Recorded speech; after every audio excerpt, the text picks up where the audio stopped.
Banshee Season 3, Episode 10, We All Pay Eventually Finale Review. We finally learned about Hood's military past. Proctor got his revenge against the Blackbeard drug gang. Colonel Stowe is dead, and Badass Gordon stole the show, but unfortunately isn't making it to Season 4. This was the most action-packed season finale, which had me invested in every character, good and evil. It ended on multiple cliffhangers that will be really hard to wait a whole year to find out what happens next. Here is my last review.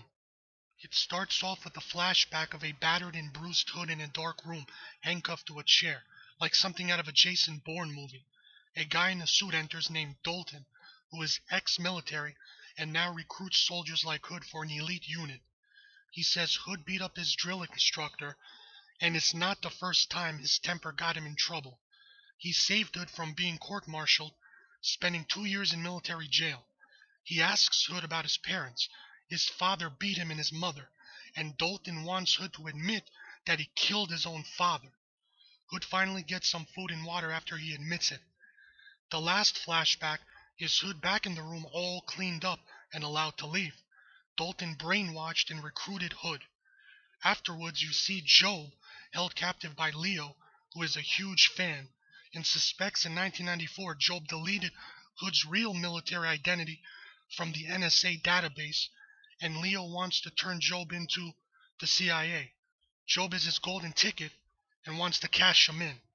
Job is then taken back to the holding room where Sugar and Carrie are both tied up.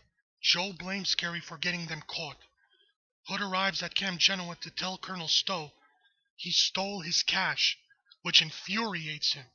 Hood cuts a deal to exchange the $6 million for all three friends. Hood leaves and goes back to the bar and locks and loads all his weapons. Suddenly Gordon walks in with a massive sniper rifle and starts to load it. Hood looked jealous that Gordon had a bigger gun than him. So Proctor, Byrne, and Rebecca all head to Philadelphia to meet up with Hector and apologize for Rebecca's deal. Proctor offers him an antique sword and they renegotiate. They team up to take down the Blackbeard drug gang. They arrive at a factory looking for Mr. Frazier. They shoot their way in. Hector gets to try out his new sword and chops off a Blackbeard's hand before he can shoot Proctor. A massive shootout erupts, but Proctor and his crew gun down all the Blackbeards, leaving Mr. Frazier, who is blind and now helpless. Then Hector chops off his head. Later we catch up with Bunker, who visits his younger brother, Calvin, at his suburban home, who happens to be the leader of the Nazi skinhead gang. He offers Bunker to bring him back into the Brotherhood, but he turns him down, and instead Bunker says he will shut down the Brotherhood. Calvin calls him a traitor and warns Bunker to watch his back, because he will bury him. Bunker has an intense scene with Brock about no matter how hard he tries to change, he will always feel hate and anger about who he is. Later Bunker is sleeping in his bed, but is woken up by two skinheads holding him down, and his brother Calvin appears with a flaming blowtorch and says he has a choice to make about not rejoining the Brotherhood, then burns off the large swastika tattoo off his chest. Bunker shakes and screams in agony. He has become my favorite character this season, and I can't wait to see where he goes next. Let's get to the big end battle scene.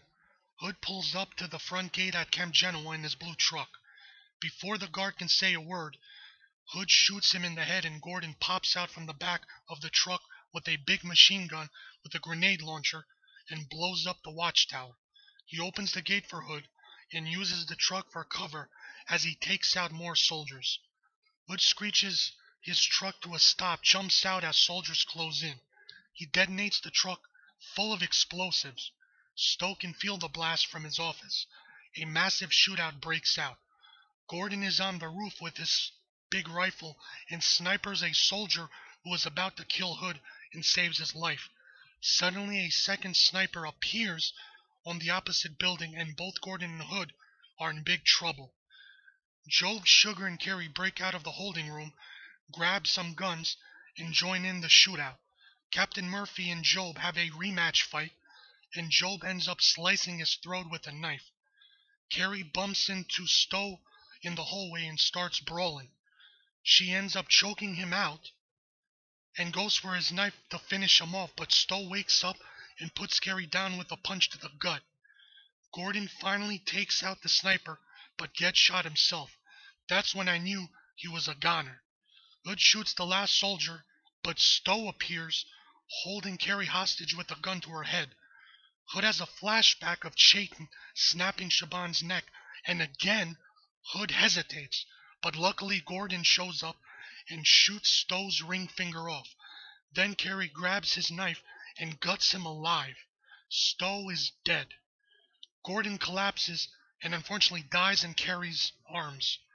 Just when you think it's over, Leo shows up, shoots Job in the shoulder, chokes him out, and escapes with him on a helicopter. Hood screams in anger as they fly away.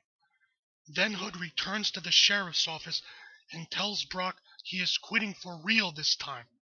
Brock says CID will show up soon, but Hood doesn't care.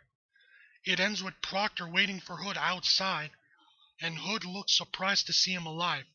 Proctor had a sneaky smile on his face. That was my finale review of the third season of Banshee. I rate the last episode a 9.5 out of 10. Let me know in the comments your thoughts on the finale and the entire season as a whole. And I want to thank everyone who watched my reviews each week. I heard the fourth season will only have 8 episodes, which sucks. But I can't wait to watch and review them too. Fanshees for Life.